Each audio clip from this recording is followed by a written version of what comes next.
Hello, good morning everyone, and welcome to this webinar. A very warm welcome to everyone who's joining either live today or on replay. My name is Chris Burnside. I'm one of the account managers at KIK ICT, and between myself and Kirsty, we look after the Pegasus customers. Kirsty, do you want to say hi? Hi, yeah, no, it's strange being on here, not being able to kind of talk back to everyone, but yeah, so just short and sweet, I am one of your account managers, Bill, and yeah, we're going to take you through this demo today. We've also got Steve Powers on the call, Yeah, hi he's guys. going to be doing a demonstration. I'll pass you over to him. Okay, guys. Well, what I'd like to say is welcome to this accounts payable automation update seminar. I say update seminar, and that's because we released the first version of API automation back in July of last year. And that was for the electronic extraction of purchase invoices from attachments in the inbound emails from your suppliers. It could analyze those invoices, approve them, and then post them into the purchase ledger within Opera 3 SE. But back in April, we also released the next version of AP automation, which has the ability to perform online purchasing over the internet from your online suppliers. My name is Steve Powell. I'm a solutions consultant here at Pegasus Software. I'd just like to say thank you for joining this AP automation journey type webinar that we've got. And I hope you find what we're going to cover here this morning interesting and informative. In this session, this is the agenda that I've put forward. And what I plan to do is to take us further on the journey we've planned for our AP automation products. And this is an exciting journey because it takes us into a suite of new products that will totally enhance the way that our customers experience the using of the purchasing side within Opera 3 SE. Let's go through the agenda. What I'm going to cover with you this morning, firstly, we're going to look at the AP automation product. Now, remember, this was released back in July of last year. And I know that many of our partners engaged with this release. They ran a whole load of Teams webinars from July to November. And indeed, I remember that I did a webinar for KIK. I think it was back in October of last year, and there were some 20, maybe 30 odd people that attended that. So maybe in this audience, there's some of you that attended that session. So this is just an extension of that same presentation, basically. And what I thought might be useful is to review why and what we released back in July of last year. So let's have a high-level presentation of what the product is designed to do and why this is so useful to those customers that have already implemented this particular solution. However, the real reason for running this session is to show you the new functionality that's just been added into the AP automation product range, and that is something called AP Online Buying. So in this session, what I'm going to do is introduce you to and explain what AP Online is all about, AP Online Buying is all about. So how it works, why is it an important addition to both AP automation and to Opera 3 SE portfolio, and what this means to you as our customers. So we'll have an introduction into online buying, what it's designed to achieve and why that's important. And we'll also have a high-level understanding, and then we'll go into have a demonstration of the product in action. So we'll see us running through that product. You'll see the user interface, you'll see its functionality, you'll see how it processes the data and its integration both into AP automation into Opera 3. Once you've seen the product in action, we'll talk a little bit about some of the major benefits that this will deliver to you. And finally, in this section, we'll have a look at some of the marketing materials that we've put together so that you can share this sort of concept with other people within your organization. There's brochures, there's data sheets, there's infographics and what have you, and you'll see all that in a moment. I have AP automation on this agenda twice, and the reason for this is because what I want to show you as well is the integration of the online buying with the AP automation product.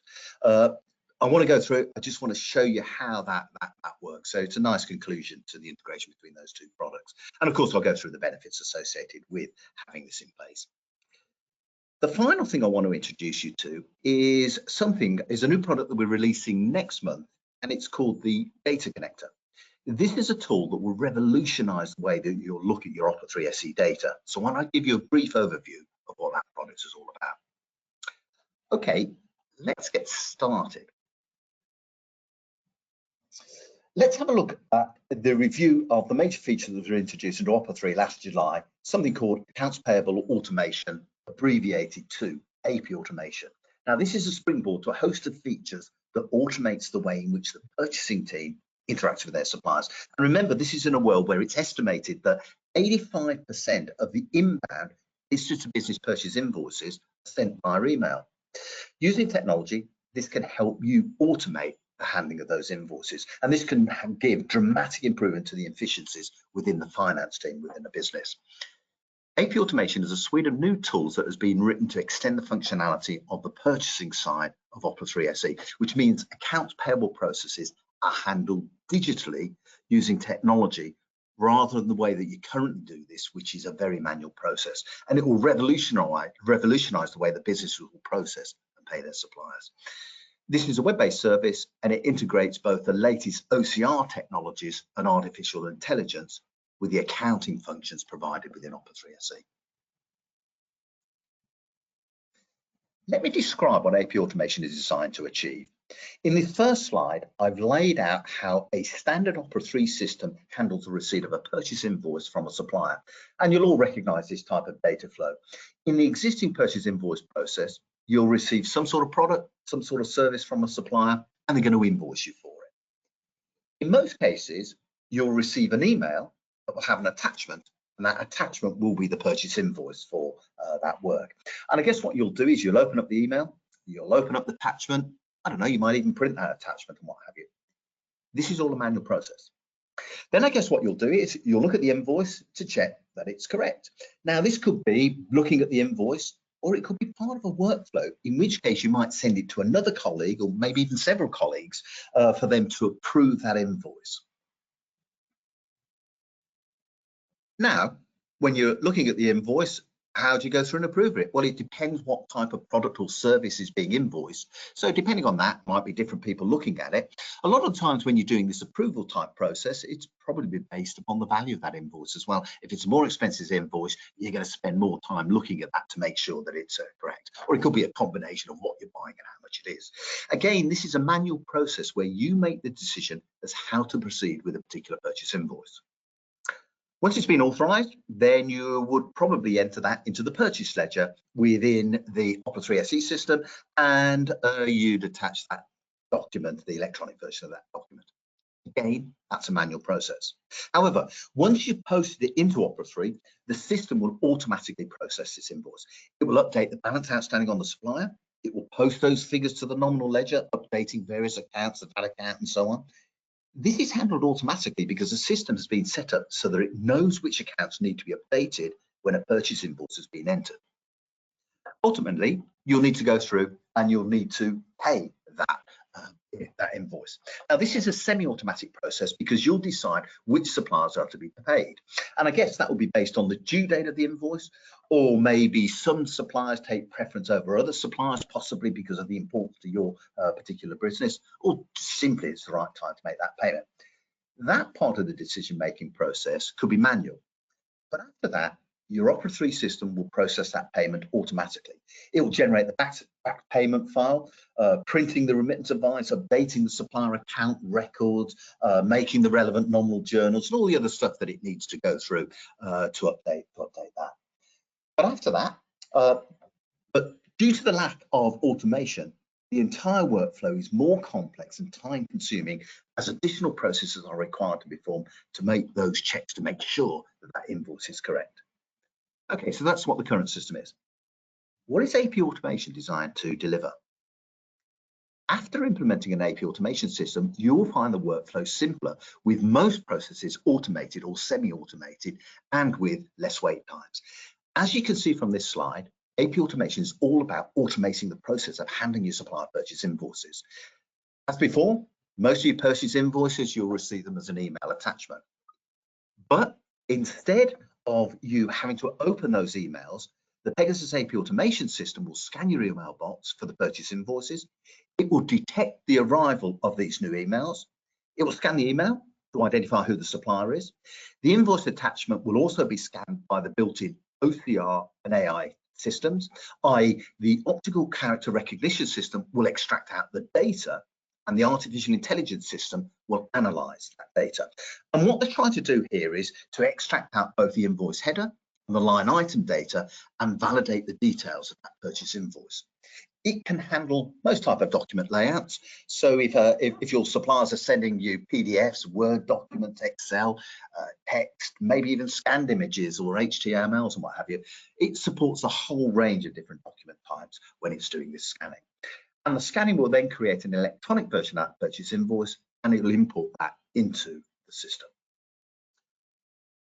If you have set up an authorization workflow, then the details of that purchase invoice will be emailed to the people that are on that workflow. So it'll say, hey, Steve, there's an invoice waiting for your approval. This is the invoice. This is who it's from. Can you go through and can you approve it?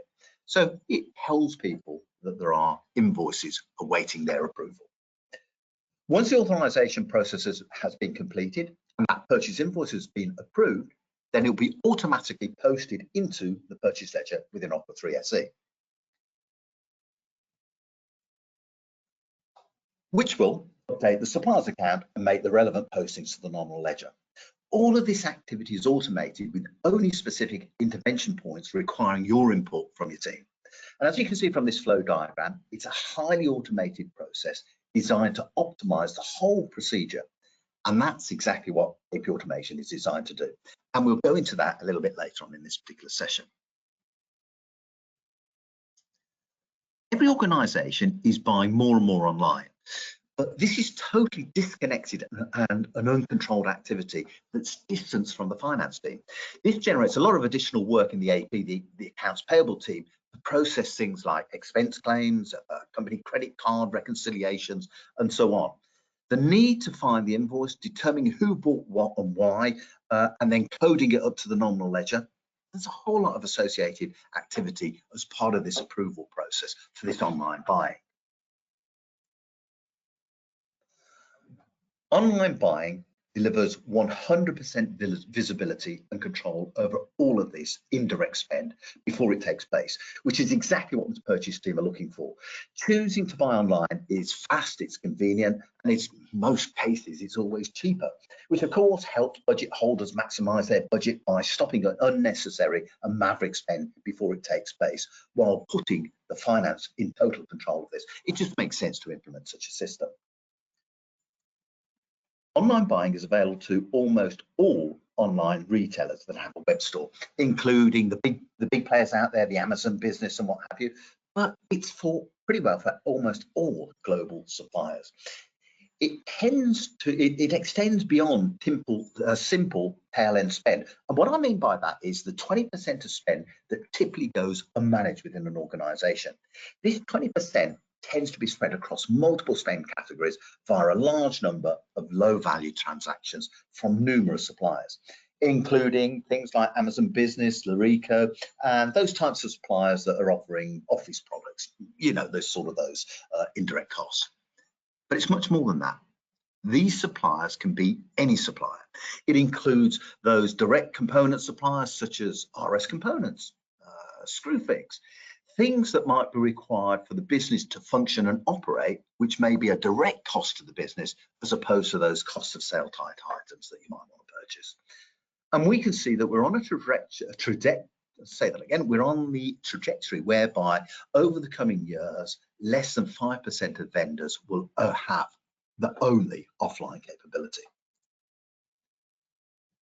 At a high level, what is online buying? Well, to start with, you would raise a non-stock order or tail end spend on a simplistic web page. Now, it's important to understand that in this release of online buying, we're not processing stock transactions within Opera 3 SE.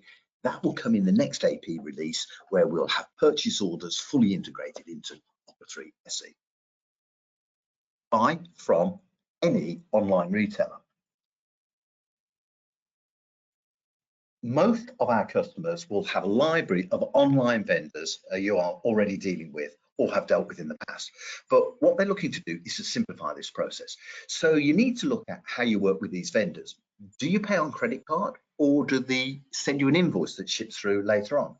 How many of you are capturing pre-authorizations, and how do you do that with these sorts of transactions and so on? So what we're trying to do here is to simplify and automate this process so that the duplication of effort is removed. Customers will capture the order details where needed, and then will gain pre-authorization for that order from a defined workflow.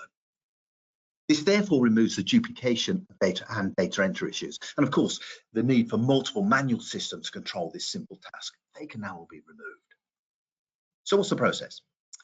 You log into AP automation system, you choose your supplier, you add the items to the basket from that particular vendor's website. That information is then collected by the system. It will ask for pre-authorization, and when you get the authorization, the order will then be released through to that online vendor. Now, all of the other stages in the rest of this process are the same as the standard phase 1 AP automation we released back in July. The invoice arrives, it will be automatically extracted from that email and approved. For non-stock purchase orders created by this online buying system, then it will match those inbound invoices either automatically or manually to the authorized purchase order that you sent to the vendor. Once approved, the invoice will be posted into the purchase ledger within Opera 3 SE, awaiting for payment via the normal supplier payment routines. So in terms of the customer experience, let's have a look at the process flow. And what I'm showing you here is the end-to-end journey with online buying, accounts payable, integrated with Opera 3 SE. What we're looking at here is to drive visibility, control, and automation throughout the whole of this process. So here at the top, here's a range of examples of integrated online suppliers that we've linked to. Users will be able to go online with their supplier in 2 different ways. The first method, which is typical for the larger vendor suppliers, such as Amazon Business, YPO, Larico, and what have you, they have the infrastructure and resources to create technologies by using the power of tools such as CXML in order for our system to be tightly integrated into their systems. With those vendors, this tight integration allows us to analyze that basket of information, approve it, and then place that order digitally with them. However, for the 99% of other global online vendors that don't have that power or capability, then we've created an AI tool that allows the users to have the ability to interact with those online suppliers as well. This AI capability allows the users to go out there to the site, create an add to the basket in the normal way, and then the AI will collect that information from that basket and pull it back into our API online buying system. The user will then look at it, gain pre-authorization, and then we send the user back to the vendor's website basket in order for them to complete that transaction. So we can interact with the vast majority of online suppliers. Okay, let's have a look at this flow diagram at the bottom. You can go through, you choose your supplier, you create a basket of the items that are required, and then a purchase request is sent back to our system. And if you need to go through and do a workflow approval, then you go through the workflow approval and you approve that particular purchase. If approved, then a real-time order is placed with the online vendor. When the invoice arrives, it will then be captured by our system, and it can be automatically matched back to the order that was sent to that vendor to make sure that the quantity and the pricing and what have you is all correct. And if required, it can then be dropped into an approval workflow for additional approvals to be run through prior to approving that purchase invoice and therefore posting it into the purchase ledger within Opera 3 SE. So all purchase orders are tracked and managed within this centralized solution. And that's what AP Online is all about. A powerful offering that many of you guys out there, I guess, would look to adopt. I just want to have a brief chat about some of these websites I've chosen here because there's a bit of a misconception. I know when we were talking to partners in the pre-release phase with this, some of those partners said, yeah, but you only use vendors where you want to buy small things. You want to go out and buy some paper, or you want to buy some pens, or whatever that low cost, high volume transactions. But that's a misconception, because if you look at some of these suppliers here, for instance, let's say RS Components. RS Components, they have millions of SKUs on their website available across many different industry sectors. And I can guarantee that there will be a significant number of our customers that will be buying from suppliers like that online. Likewise, Screwfix, they have tens of thousands of SKUs that are available to be sourced. We've created that gateway and simplicity that users will say, I don't need to think about that. I work with those suppliers. I buy from those suppliers. I should be using a tool like this that's integrated to those suppliers. And what we're providing here is the ability to have real-time online ordering capability, but more importantly, auditability of exactly what orders are being placed and what the cash impact is being committed to. Exactly what the finance team are trying to achieve, and exactly the whole point of what AP online buying is all about. Okay, let's have a look at this in action. Before I do the demonstration, I just want to delve into some of the technical aspects when processing with online buying, because there's a lot of terms that are bandied about within the industry. There are effectively three main starting points when it comes to processing orders online. The first one in this list, which I've called here manual online online requisition. The second one is where you're using our software to create an online order. This can be achieved by using one of two technologies, CXML or plugin. And the last one, and most definitely not the least, is something called punching technology, which is used by Amazon Business. I suppose the key point here is that with online buying, it comes down to the supplier's website capabilities that determines which of these methods are to be used. So what I've done here, I've separated out some of the suppliers so that you can see, for instance, an example of which suppliers have CXML integration built into the websites. And you can see there's some familiar names here that we've already mentioned. And here's a list of some of the suppliers that have this plugin technology. And again, big names here, eBay, eBuyer, Travis Perkins, and so on. For the rest of the world, if they have a basket, then we should be able to process that basket through our system. So let's see some of these methods in action. Okay, I'm going to log into my AP automation system. So I put in my name, I put in my password, and I log into the system itself. Firstly, let's have a look at processing of an order for an integrated supplier using that plugin technology within our online buying system. As we saw from the list before, we have suppliers such as Screwfix that use this plugin technology. And let's start off by creating an order with Screwfix. So what I could do is I could go to this option here, create a new order, and then go and create it for Screwfix.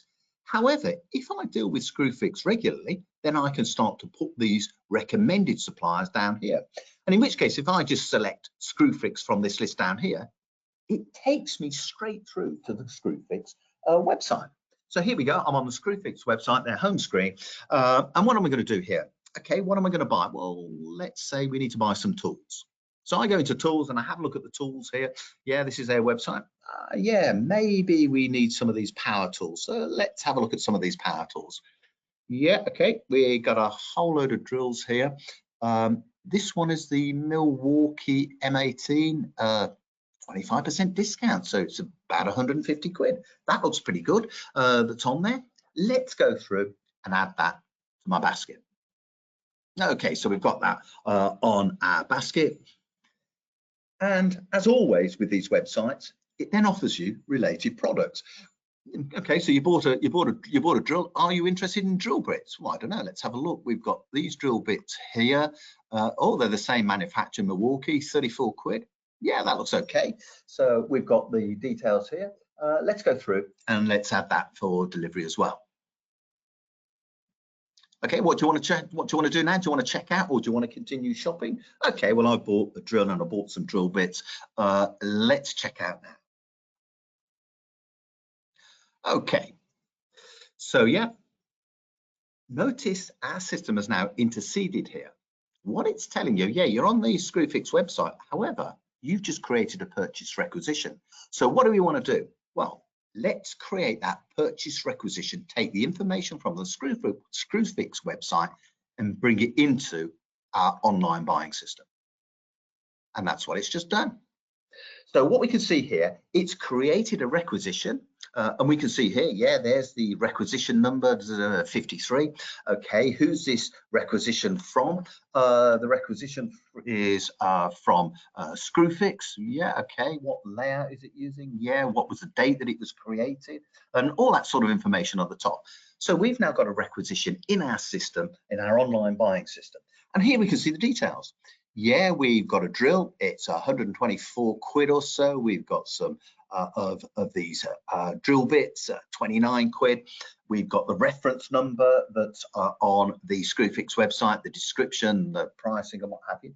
And you can see it's gone through and it's seamlessly brought all this information into our online system. Now remember that you can apply defaults to this as well. And when it comes through, it can automatically use those defaults. So things like the supplier type, I said the supplier type, they supply us with supplies, okay? The VAT codes, yes, these VAT codes have automatically been brought through. However, I haven't made everything automated. And as you can see here, there's some items that are highlighted in red here. Supply code requires to be entered. This is because I want control. I want the user to make sure that when they're buying these items, I'm going to force them to put in a supply code. And remember, these are the supply codes that get posted through to the purchase ledger and therefore into the nominal ledger within Opera 3 SE. Okay, if I go to the actions button, I can add attachments. What attachments would you want to attach? Well, maybe I've got a guarantee from Screwfix. Maybe I've got the user manual. So I want to attach those to these particular documents. Or maybe I just want to put some notes. Yeah, I bought these for whatever the reason happens to be. So the user, when they're looking at this, they can add those sorts of bits of information that are on there. Okay, that's fine. Alternatively, however, I've got to code this up. I can choose this lightning button here. I can set the supply code. Now I could click them individually, but I'm going to say both of these have got exactly the same supply code. So I'm going to say they are assets and I want to apply that. And there it's gone through and it now says, right, for this item here, this drill, it's this price, it's standard VAT and the supply code in the purchase ledger stroke nominal ledger is set to assets. Okay, that's fine. It's coded that up. What I could do is I could save this away and come back to it later, or I could submit it into the workflow. And what I'm going to do here is I'm going to submit this into the workflow. It says, Steve, you've got a couple of workflows. You've got a £10,000 workflow, or you've got any other transaction workflow. Which one do you want to submit it to? Well, I'm going to submit it to, it's not 10,000 quid, it's 154 quid. So I'm going to submit it to, in my example, the other all transactions workflow. Okay, so it's now submitted that to a workflow. If I go to the submitted workflow, can we see there's a submitted, this is something that's awaiting approval. So it's from Screwfix, it's for 154 quid, and it's with the purchasing manager for the purchasing manager to go through and approve that. Now remember, I can set it up so that multiple people can do this, and I can set it up with all sorts of different criteria.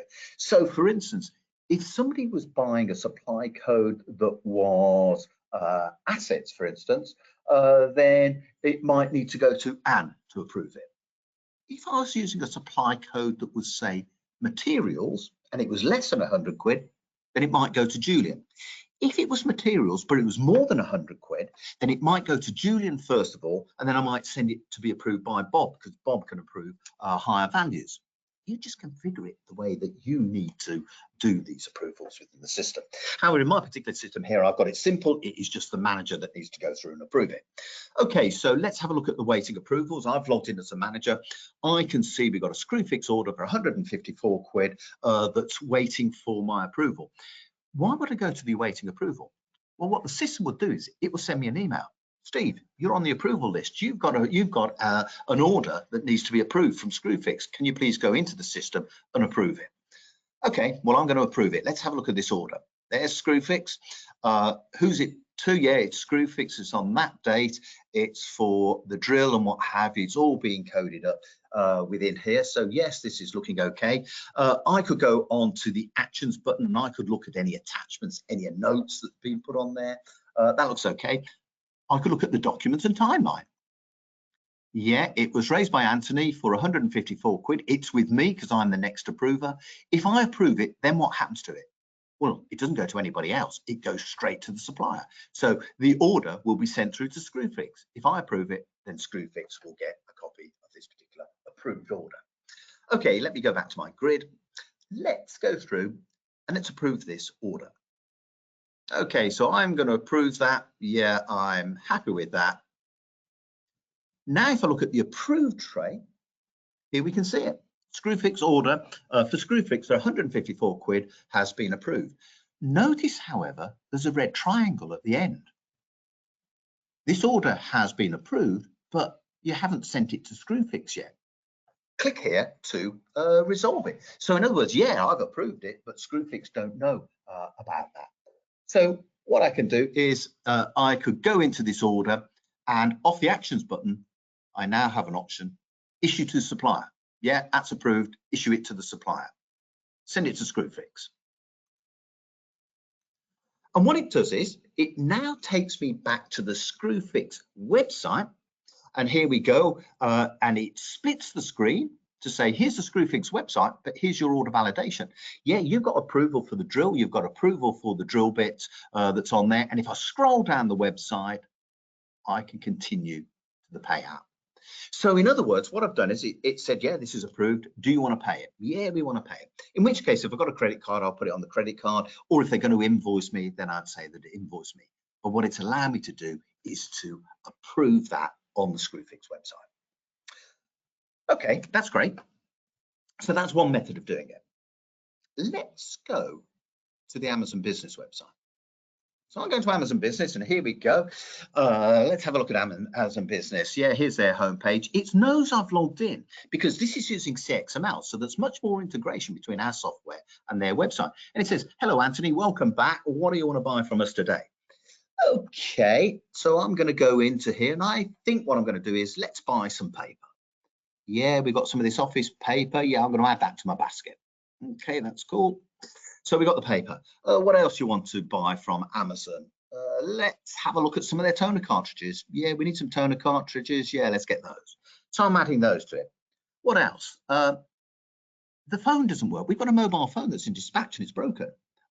Maybe I'm going to look for a Samsung replacement. So here we go. I'm looking for Samsung. I'm looking for I'm going to go for this Samsung S24 Ultra. Yeah, that looks pretty good. Yeah, okay, it's 100, I'm going to save 124. It's 1,000 quid. It's expensive, but I'm going to save 124 quid. I'm going to add that to my basket. Okay, so here's my basket. I've got the Samsung, I've got the toner cartridges, I've got the paper that's on there. So yeah, I'm perfectly happy with that and what have you. So I've added that to my basket. Okay, proceed to checkout.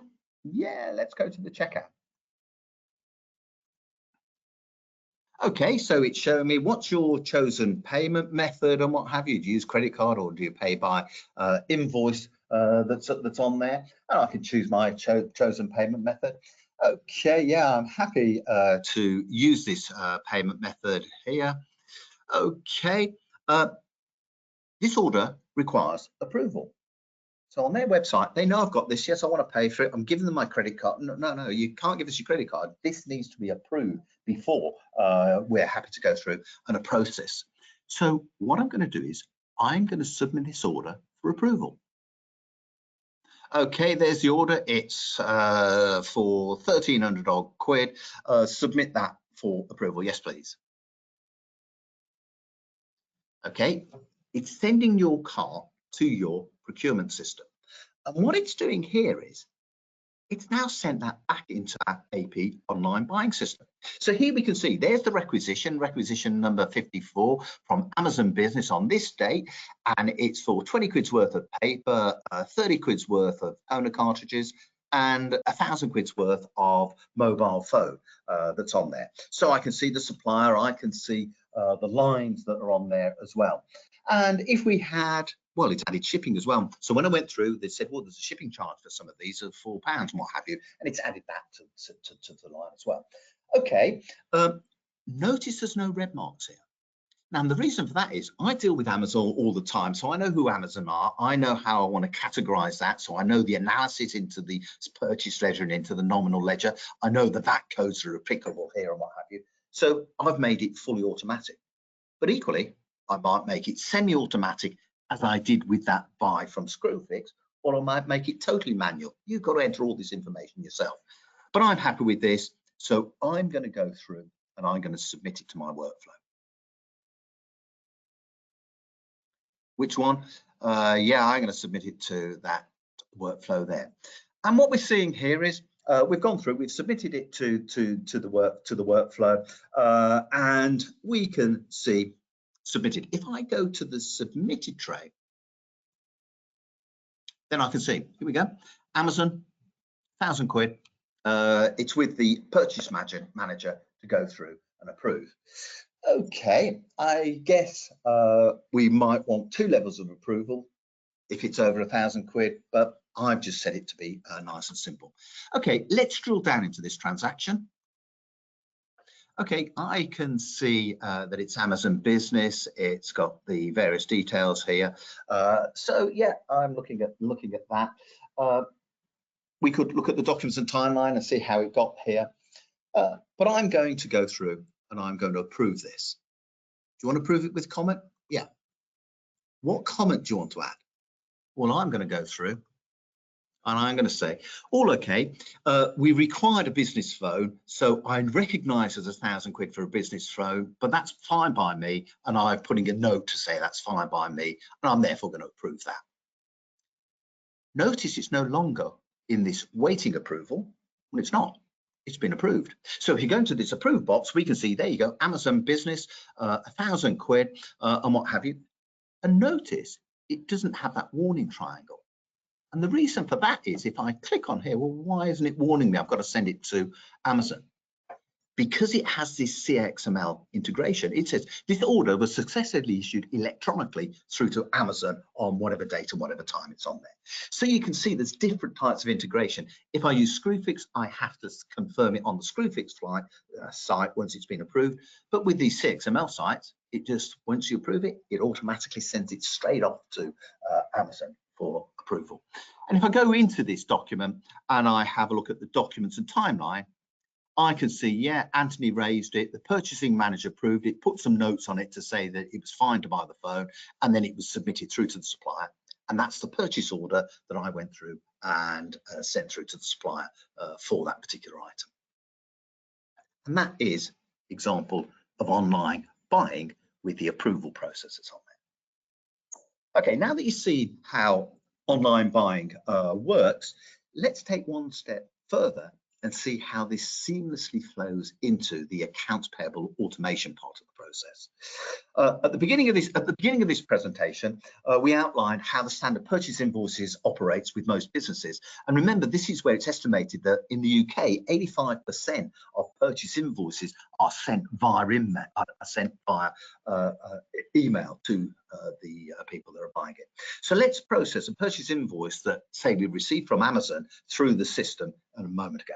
Okay, so Amazon would have gone through and they've sent me an invoice. So let's see it within our system itself. So I'm going to manage the invoices. Okay, I can see unprocessed. Well, I wouldn't expect it to be in unprocessed because the unprocessed ones tends to be suppliers where maybe it's a new supplier, so we've never done any analysis with them before, so we don't know what type of supplier they are and what have you. I would expect to see it in this submitted tray. And there we go. There's the invoice from Amazon against our order 0027 that we sent to them a moment ago. That's their invoice number on there, a little over £1,000 plus the VAT. So I can see that this is in there. And what's happened here, this invoice was sent to us on an email. The invoice that our system electronically took out that attachment with that email, and our OCR and our AI technologies have kicked in, and the optical character recognition system has extracted out the data, and the artificial intelligence system has analysed that data. And what they've done is they've created the invoice header, and they've created the line item details as well, and they've tried to validate that purchase invoice. So the scanning has electronically imported that invoice into our system here. Okay, so if we go into this invoice and drill down into it, this is what it's extracted out. This is an invoice from Amazon. Yeah, okay. It's against our order number, whatever. Okay, that's fine. That's the date. And these are all the items that are on that particular invoice. So I can see I've got the paper, I've got the Samsung, and I've got the ink cartridges, what have you. Okay, that's looking good. If I go through, I can see all the analysis on the invoice lines is all there. It's all been automatic and it's electronic. So I'm perfectly happy with that. Show me the invoice. Well, let's have a look. The invoice was fully matched to order 427. Okay, that's good. What was 427? What was the order I sent to them? Well, there's the order I sent to them. Okay, so I can see that order matches the invoice that has come through here. So I'm pretty happy with that. Show me the invoice as well. What invoice? Yeah, there's the invoice from Amazon. That's what it looked like. Yeah, everything here is matching up. It's all to the same price, same quantity, and all of that sort of stuff. Okay, so I'm quite happy with that. So what I'm going to do here is I'm going to approve this.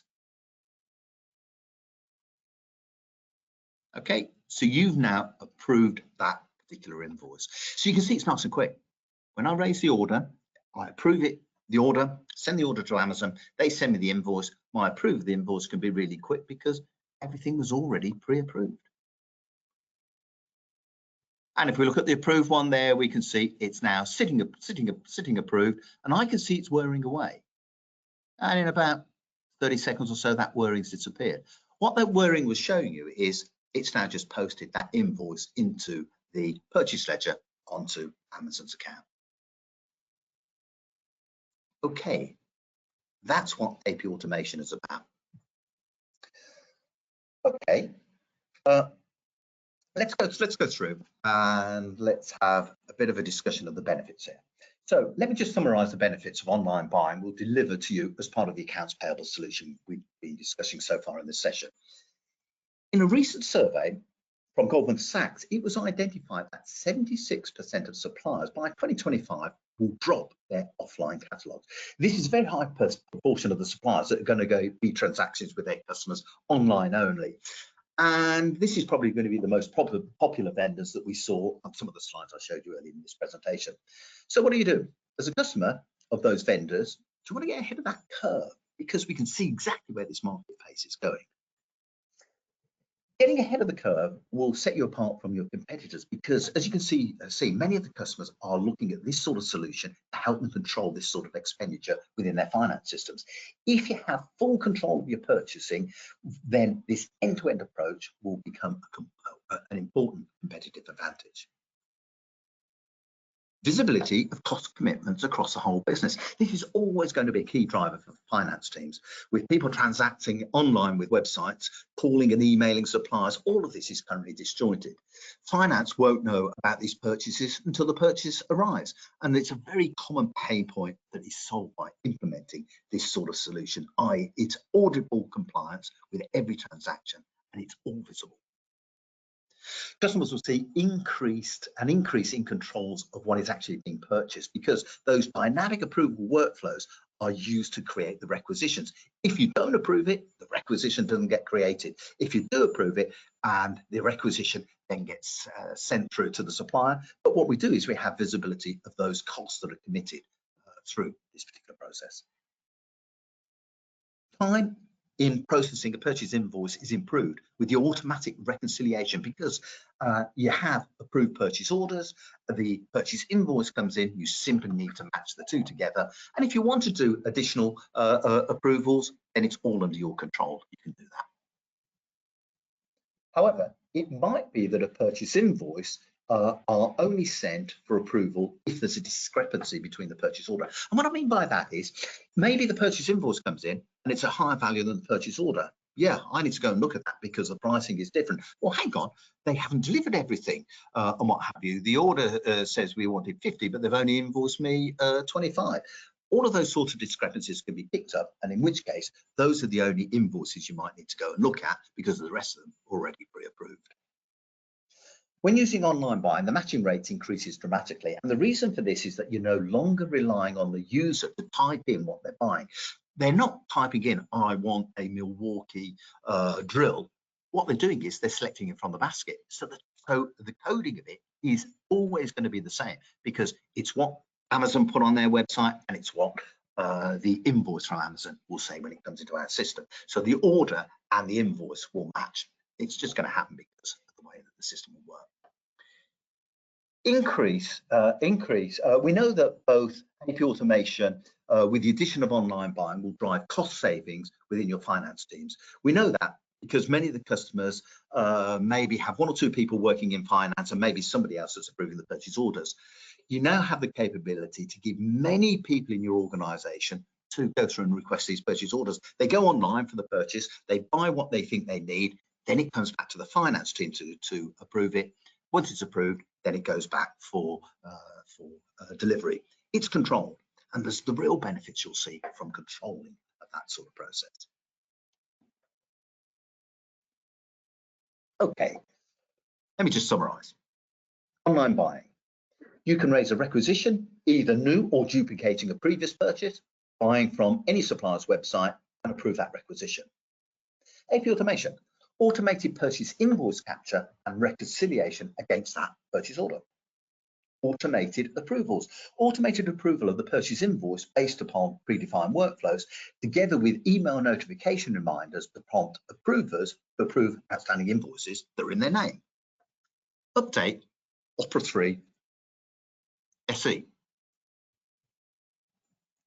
Once it's been approved, then that purchase invoice is posted into the purchase ledger within Opera 3 SE. And that's what online buying and AP automation is designed to deliver to our customers. And that's what you saw in this demonstration. Buying it from the website, posting it to AP automation, and then posting it into the purchase ledger. Okay, let's have a quick chat about the pricing. Now remember, AP automation and AP online buying, the system is only available in Opera 3 SE. And I'll talk about the benefits of that in a moment. It's sold on a 3-year term.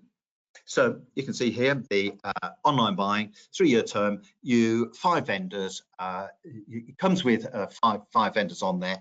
If you're looking for additional vendors, then you can go through and those additional websites are charged at $250 per site. But remember, if you've got a multi-company system, then these vendors belong across all the companies. So if you've got a 10-company system, then all of those companies, if they're all using Amazon Business, for instance, then all of those companies will fall under one vendor license here. If you go to the Pegasus website, pegasus.co.uk, go to our media center, look at the resource center, you'll find a whole load of information associated with all of this. So what I would suggest you possibly do is, if you don't have Opera 3 SE, then go and have a look at the Opera 3 SE brochure. It gives you a great overview of the concept behind the product and descriptions of the functionality. But I'd also suggest you go and have a look at the reasons to upgrade guide to understand how the product is different from its Opera 3 counterpart. And then also have a look at this invoice capture and accounts payable automation data sheet, because this has been designed to go through and give you a concise overview of what I've been going through with you guys this morning. But also there's a whole range of other documents on there. We put together a number of these supporting documents. This first document is useful. It's an overview of the AP automation system. It details a high-level overview of the solution and then details exactly how it works and what the benefits that this will deliver to your organization if you adopt it. Useful to look at, but also useful to share with other colleagues in your organization. The second document is a list of the benefits that online buying will deliver to your finance teams. This clearly explains why online buying is an important addition to the purchasing team that is looking control of those online purchases. And the third document is a customer experience flow through that we saw earlier on in this presentation. And hot off the presses, marketing have just created this infographic that explores the reasons why you should look at online buying and how it's more effective than the way you deal with your usual suppliers. It talks about online buying can save you 30% of the buyer's time in placing such orders. The choice of products is expanded, and in many cases, the buying of those products comes at a lower price as well. And the final document I've got on there is a white paper called Automating Accounts Payable. This white paper gives 5 steps to making the move to greater automation within the accounts payable team. And it looks at the key things to consider when establishing the business case. So it's a good place for your FDs and your CFOs and what have you to go and have a look at. And you'll also see a whole load of monthly newsletters and all that sort of stuff that we're sending out to you. Okay, as a final review on here, what's available? Well, data digital invoice capture. That was available as part of the purchase invoice stuff that was released back in July of 2023. Accounts payable automation, the ability to push purchase invoices into the workflow so they can be approved and posted into the purchase ledger. That was also available in July of last year. Online buying, well, as you've seen, this is the ability to search the internet and place an order with an online vendor, approve it, and then get those goods from that particular vendor. That was released in March of this year. Purchase to pay, that's the ability to raise purchase orders within Opera 3 SE. You go into the purchase order processing system there, you raise your order, it then goes into AP automation workflow for approval, and once it's approved, it's then emailed through to the supplier for them to do that. That's coming out later this year. We're here at the moment. Okay, that concludes what I wanted to go through with AP automation. Are there any questions? I don't know, Kirsty or Chris, are there any questions that came through? Yeah, I was just going to say, if anyone's got any questions, you can just put them in the chat box, which should be on the right hand side. I'm not sure how everyone's display looks. You can just type them in and then we can read them out. I know it was a lot of information as well, so you might want to kind of. Yeah, I mean, I think going to our website, there's an awful lot of information we've got there, and I think you've probably replicated that information on your website as well. So I think going to those websites, and I think I'm meant to be sending you these PowerPoints that you're going to put up in relation to this particular seminar. So I'll send those across to you later on today. Yeah. So well, they're also the session's recorded as well, so we can that get released as well for people to kind of review it. That's brilliant. Okay. If there's no questions of AP automation, or if there are questions, they can send them to you guys anyway. Yeah, definitely. And you can respond to them after that, I guess. Because the next thing that I wanted to go through, and the final thing I wanted to go through, was to give you a summary of something called the data connector. So shall I move on to that now? Yep, go for it. We'll let you know if any questions come through. Okay, so let me go on to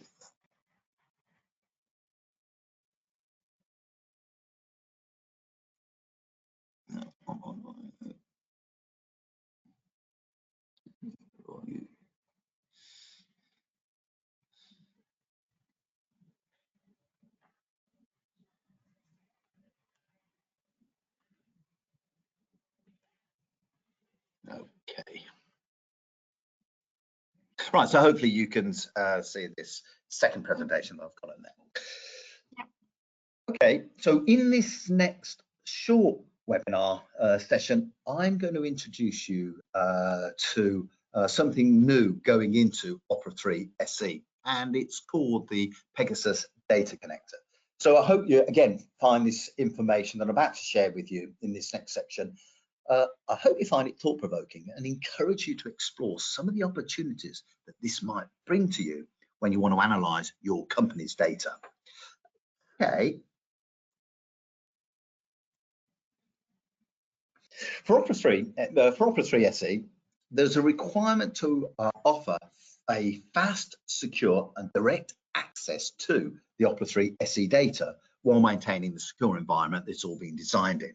So there are several viable methods which we could do to achieve this requirement.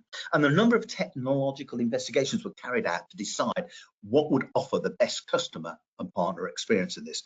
And we decided to go for something that is called the OData feed.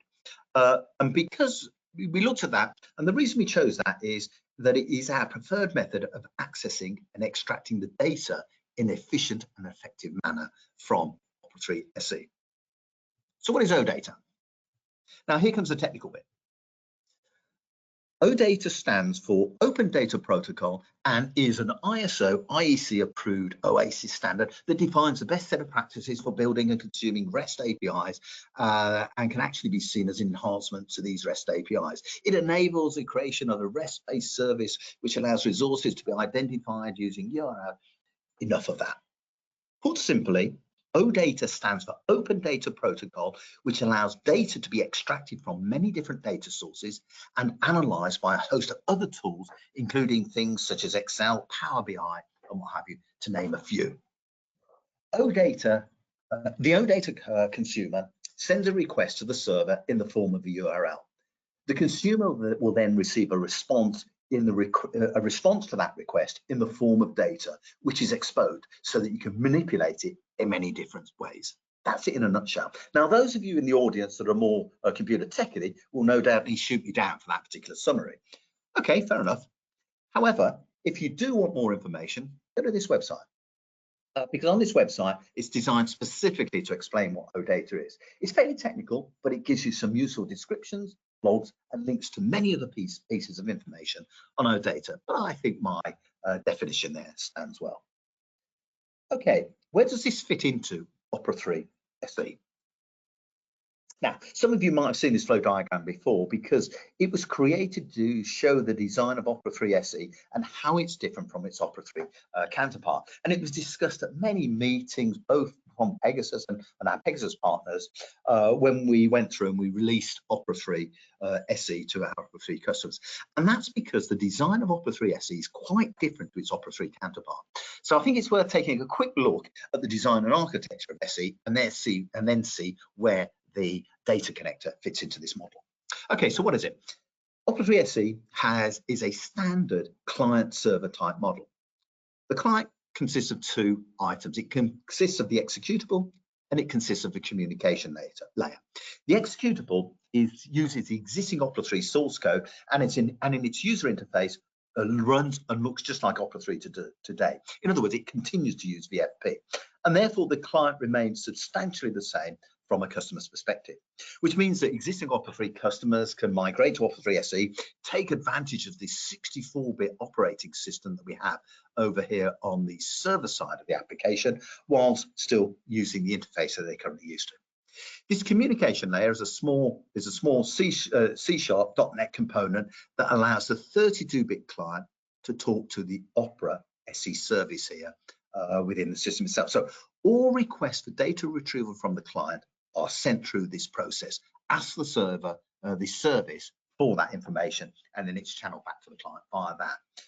And this restriction to data accesses only via this service is fundamental to the design of the product. And it's one of the key differentiators between Opera 3 and Opera 3 SE. On the server side, we have Microsoft SQL Server as a database. So this is all pure 64-bit based technology. We have this Opera 3 SE service. This is a Windows service. It runs 24/7 and it's only stopped when you explicitly make that decision to do so. So maybe you've done an upgrade and what have you. You stop the service, do the upgrade, and then you start the service and it will trundle on 24/7 until, I don't know, you do the next upgrade a year down the line. Maybe you're putting a payroll upgrade in or whatever it happens to be. Okay, we've also got this server and admin monitoring tool. We call it SAM, and this is where you go through and you set up and you monitor your SE system. And we've also got these data intensive processes, abbreviated to DIPs. And what these DIPs are, these communicate directly with the SE service. And once a DIP has been launched, all the processing of that DIP occurs on the server without any interaction on the client side. And the primary objective in creating these DIPs was to create a platform where activity that's normally undertaken on the client is actually flipped across, is undertaken on the server. And what do I mean by a DIP? Well, these are anything that intensively processes data. So it's going to be things like sales purchase nominal period ends, nominal to year end, sales to nominal transfer, purchase to nominal transfer, processing, maybe even the payroll update and what have you. Those process a lot of data. So what you can do, you can run them on the server side via a DIP. And this approach is significant because it improves the speed of processing because it's running on the server. And also, running these processes on the server side reduces the amount of network activity and therefore benefits the customer because the network loading is reduced. And because it can be run in the background, the Opera SE user can go on and do other tasks in Opera 3 SE. Or of course, with these DIPs, you could just schedule them. Run this payroll update tonight at 3 o'clock in the morning, for instance. At the top here, we have bespoke. So we've got third-party development. So we've got developers out there that are developing third-party applications. You've got Kik that will have their development team that can develop things specifically for you. And therefore, this development program allows that bespoking. But we've also got the importer that allows you to go through and import data from other sources. It's all built using latest technologies. So it's SQL Server, Microsoft SQL Server 2022, .NET 4.7.2 framework, C#, Visual Studio 2022, and so on. Okay, so it's all using the latest technologies. Where does the data connector fit into this? Well, here we go. The data connector is additional functionality we're adding into the product. And it comes with a web server and an SE connector, which provides OData and the related services for it. The third-party developers toolkit and importer are mechanisms by which data that is processed within the data connector can be transferred back into the Opera 3 SE system. So the data connector doesn't do that. The importer and the third-party development tools allows data to be fed back. Why use OData, and what does that actually mean for Opera 3 SE? It uses a fast and modern technologies to access the data to allow for flexible querying. It can be used in multiple ways to access via numerous applications in a very simple way. OData needs an endpoint for each table, which allows additional parameters to be added into the URL, making it a very versatile type tool. And the results are returned in JSON with a few extra OData specific enhancements that are available. Now, JSON is a technical term, but it's basically replacing XML as the standard way to format data that's being transferred online. And it's hierarchical, not tabular, which means that the child data is generally nested underneath the parent data to optimize the way that the data is being interrogated. And this method of deployment and access will ensure that the Opera 3 security processes are maintained throughout. So when you're extracting data, if I don't have access to the nominal ledger, I can't extract using OData any nominal ledger data. So it's got the security screen that's available within SE embedded into it. Okay, so how does this actually work? Well, firstly, the Opera 3 SE data connector is installed alongside SAM, the server admin monitoring tool, but it's a separate installation and it allows you therefore to interrogate your IIS data access. It will present the data in a friendly dictionary, including predefined links. Bespoke data, if you've got any bespoke within your systems itself, it will pull that bespoke data through. So if you've got extra tables, you've got extra fields added to tables and what have you, they all get pulled through with friendly data names associated with them. And there's also an ability to manipulate the OData to whatever is required. Okay, here's some examples of the URL. Might look a bit technical, but they're fairly straightforward. This first one here is a URL that says, go to the OData and get all my data for company Z. And that's what that URL says. But what you can do is you can enhance that URL. So what I can say here is, yeah, don't get all my data from company Z, but restrict it to the sales accounts, yeah, and only bring back the account code, the customer name, the current balance, and the stop status. So when you generate these URLs, you can add additional things in. You can make it even better. Yeah, go and get that information there, but make sure that the current balance is greater than £1,000. So in which case it restricts the data even more. And I've even gone a step further here. Yeah, it's greater than £1,000. And when you bring it back, can you order it by the value of the balance that's outstanding? Okay, so the OData allows you to pass through lots of different strings of information to restrict down that sort of information that's coming through. Okay, let's see this in action. I'm going to go through and I'm going to switch through to Excel. Now, I know you're probably wondering, why am I showing you Excel? Because we've got the superb product, Pegasus XRL. I totally understand, and I love XRL as well. It's great. So don't get me wrong, XRL is a fantastic product and it allows you to do lots of things quickly and easily. However, there are obviously some limitations and different approaches when designing within XRL. So for far more complex requirements, there's a potential that you might need to create macros within the spreadsheet to achieve things. You might even have to go externally and use VBA code to do it.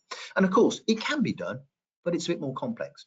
And from my experience, when I'm talking to customers about XRL, I find that there's two types of XRL reports that people want.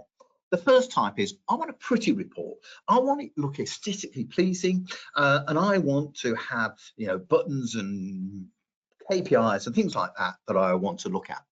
And those type of pretty reports usually for decision makers. So you create specific reports for the director because they want to look at the data in this way and they want it to look pretty. You look for the managers and for the team leaders.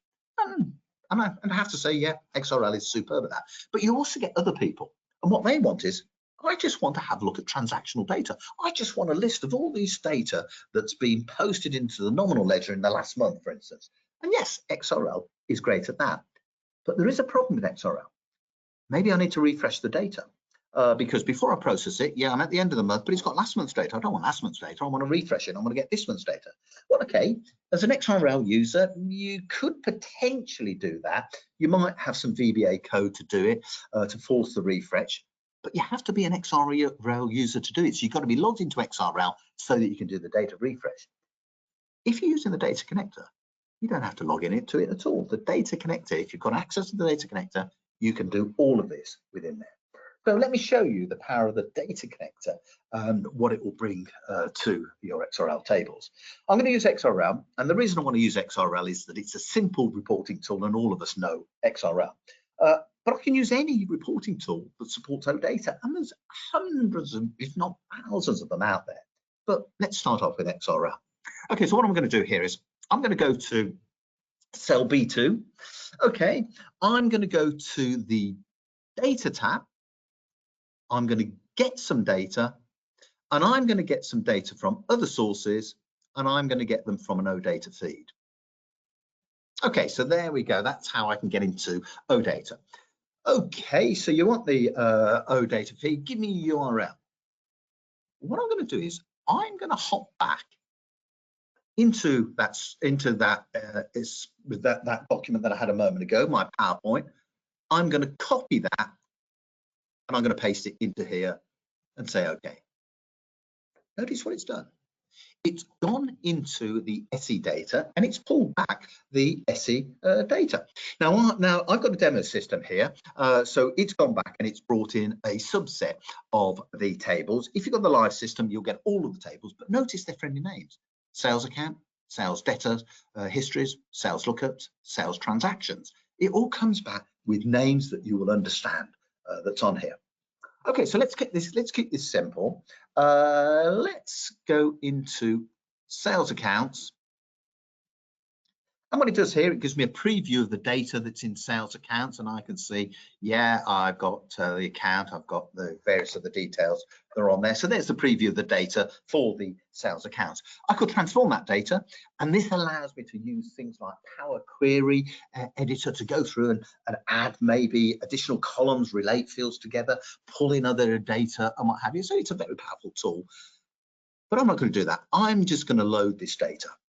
So here we go. Here's all the data from that sales account table, because I want it nice and simple. Here we go. All the data that I've got. Similar to a detailed report that you could have created in XRL, but there might be some extra work required if you want to calculate fields, you want to do periodic refreshes and things like that. Extra work, but even so, you can get that through. Okay, so I can see all the data come into a spreadsheet. Let me go to a new spreadsheet. Now I'm going to create one that's more tailored to the data extraction. So I don't want everything. I want it to be a bit more specific. So in this blank spreadsheet, let me hop back into my PowerPoint. This time I'm going to copy this one at the bottom. I'm going to go through data, get data, other sources from OData, and I'm going to paste that in there. And I'm going to say, OK. And here we go. Here's the feed. And again, I could transform it on what have you. But what I'm going to do here is I'm just going to go through and I'm going to load the data.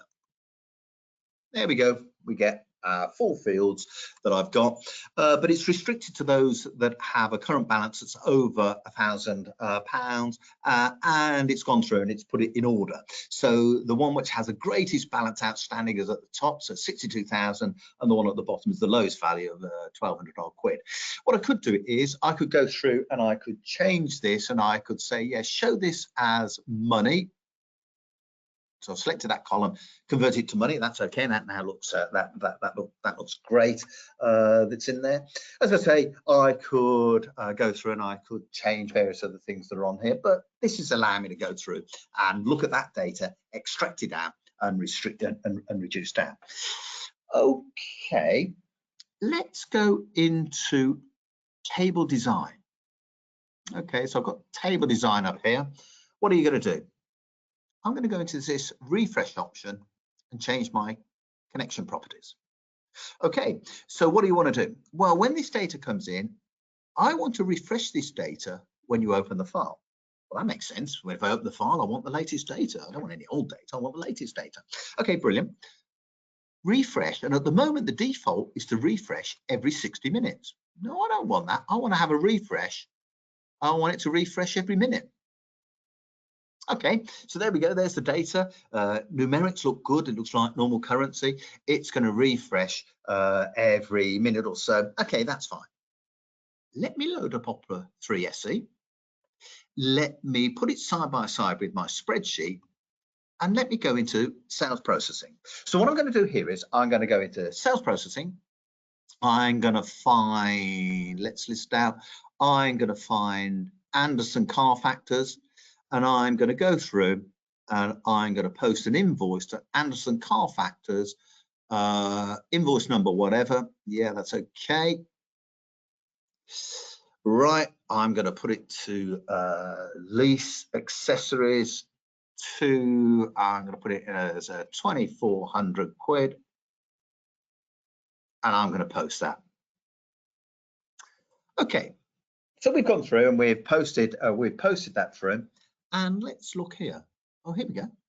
It was 9,000 quid. It's now just changed it to 11,400. So it's moved it up the list because they now owe us all money, but it's brought it through. So a minute passed, or however long since it lasted the refresh, and it's just refreshed that data.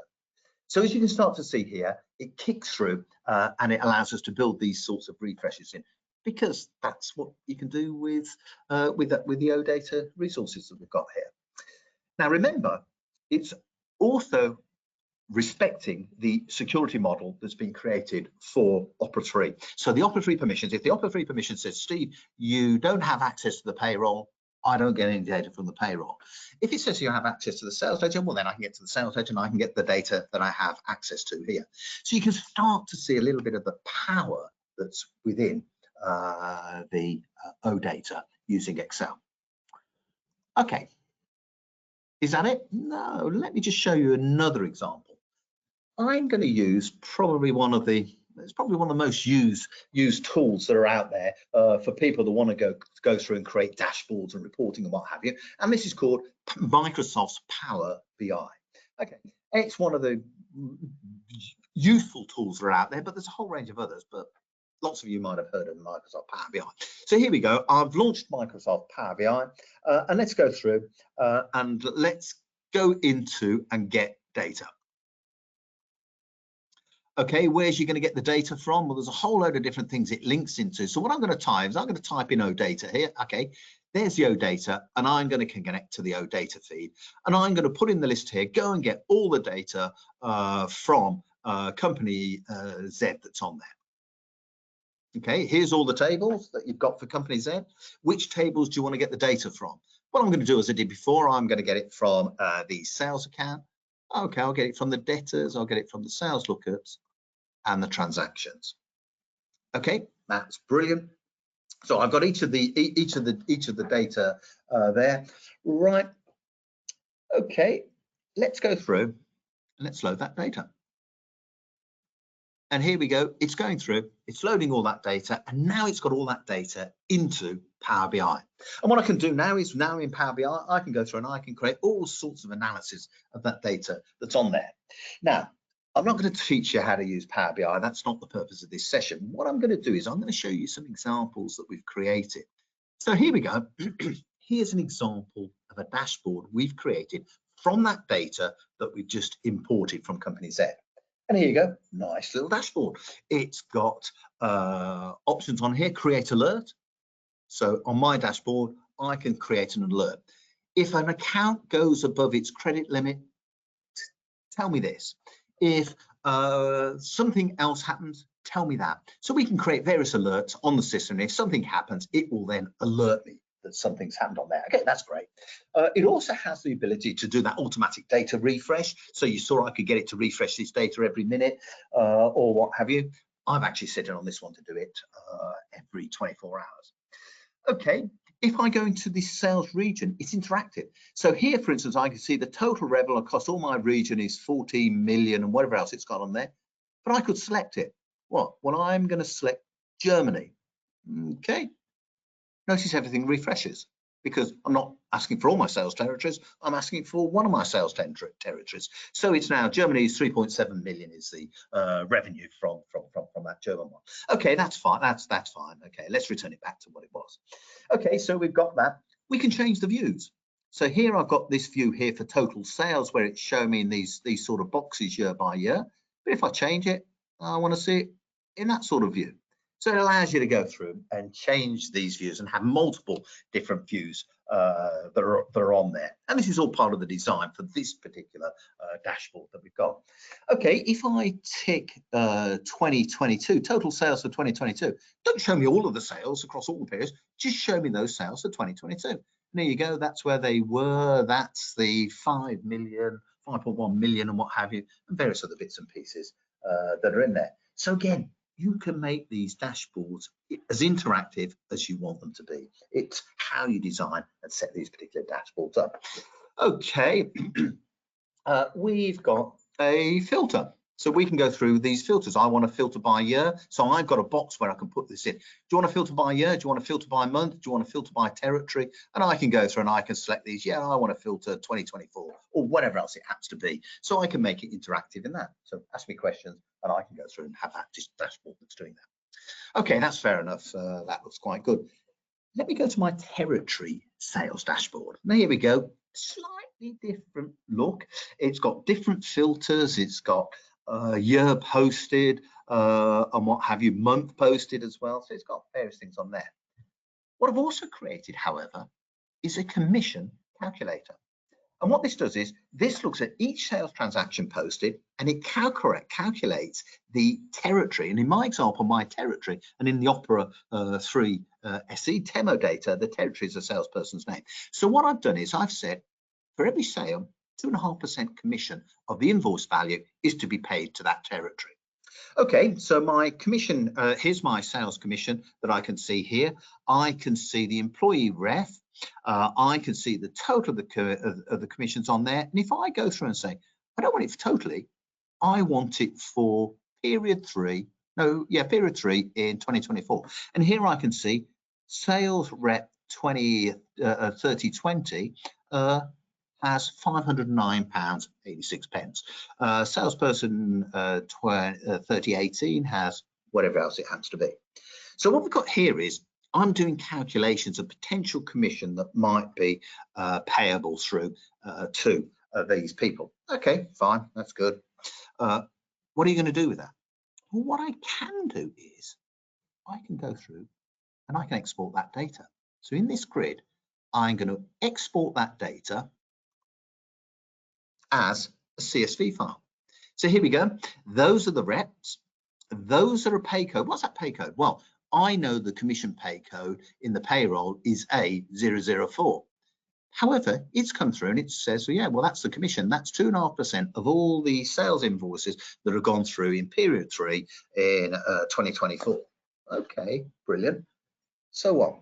Well, once I've gone through and I've created that spreadsheet within Opera 3 SE, I could import that data. There's 2 ways I could do it. If I've got something in the developer's integration toolkit, I could code it to get it in there, or I might want to use the importer. Yeah, I'm going to use the importer. So let me hop across to Opera 3. Let me go into the monthly payroll. Let me go and find 2020. So that's Geraldine Smith. Let me go and have a look at the payroll and deductions. And after importing it, what do I see?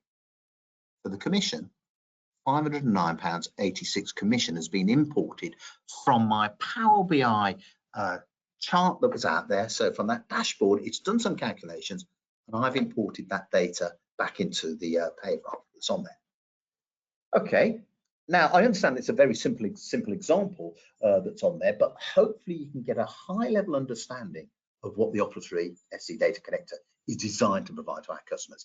It gives you a secure way to access and export Opera 3 SC data to third-party products. It allows that data to be analysed in a multitude of different ways to give you insights into your business accounts, your business activities, your business money. And though not part of the data connector, it's possible to format that data and import it back into Opera 3. So that's a quick 20-minute overview of what the data connector is all about. How much it cost? It's just a one-off charge. It's £1,000 per annum. There's an AMC, 10% AMC, but it's not related to the number of users or number of companies. If you buy the data connector, you have access to all of your Opera 3 SE data for that price that you see it on there. And again, if you go to the Pegasus website, yeah, you get these various things, those brochures there. But I think the ones that you'll probably be interested in, the data connector spreadsheet. There's the data sheet. This tells you in a concise view what the data connector is about. Now, caveat there, it may not be on the Pegasus website because this isn't due to be released until sometime next month. So we're about 4 weeks away from it. So we might not have put it onto the Pegasus website. However, go back and have a look in 4 weeks' time when we release it and you'll find that sort of stuff that's there. Okay, and that concludes what I wanted to go through on the data connector. So, back to you guys at KIK. Is there any questions you want to ask there? So, Chris, Kirsty, any questions, anything that's come through from what I've shown you guys this morning? No, I don't think so. I was speaking to Beth from marketing who would see the questions. Okay. I think there's not been anything put through, but as I say, people can get in contact or jump on the phone or whatever. Obviously, we've got Linda and Alison and Fiona as well, our consultants, our experts as well, who will be more than happy to jump on the call with you as well to answer more details. What I'll do is I'll send that data sheet, because if it's not on our website, I don't know whether we put it up yet or not, because marketing will decide that. But I'll send you the data sheet. You can put it up on your website.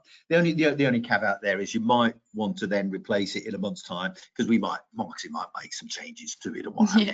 So maybe in a month's time update it. But I'll send the data. I'll email the data sheet to you guys. Okay, that's fine. Cool. Okay. If there's no other questions on there, of course, talk to these guys. It's in the audience. Just go through, talk to the guys at KIK if there's any questions. If they can't answer them, they know where we are. And if we can't answer them, then there's something seriously wrong there, but still. Anyway. Okay, guys. Okay, thanks for your time. I hope you found what we went through was interesting. I know it's fairly intense, but I hope you found it interesting. Okay, yes, I'll catch you guys. It was great. All right, see you guys soon. Cheers. Thank you all.